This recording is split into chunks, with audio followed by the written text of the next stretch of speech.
For today's video, magluluto pala tayo ng lauya guys. Masarap humigop ng sabaw ngayon, lalo na pag umuulan.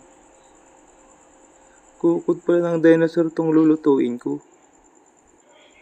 Bali binanlawan ko lang ng maayos itong karne hanggang sa lumino ang tubig nito. Sinalang sa kaserola, sinagyan ng tubig. Bali 2 beses ko pala itong inalyatan guys, bago linagyan ng tubig na malinis from nawasa.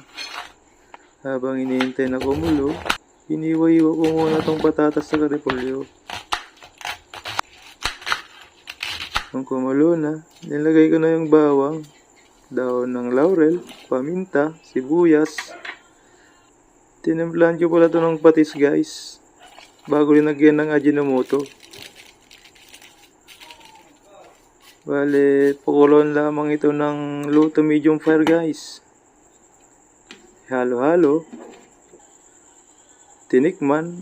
Uy, raman maboy no na tamnay boy. Inikaktasin na guys. Tadatamtamnay na. Kiwar-kiwar. Dinalot na yun. Nilagay ko na yung patatas. Bunga ng saging. Lagyan ko nga ulit pala ito ng paminta guys. Dahil nakukulangan ako sa paminta. Nilagay yung Wagyu beans.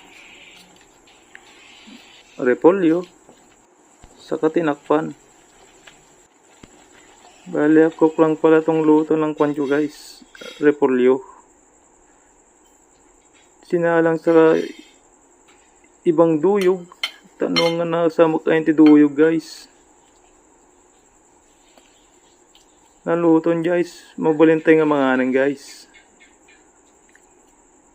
Paki-comment man guys no, tagat no kayo guys. Tanong tayo no kasano ka tayo.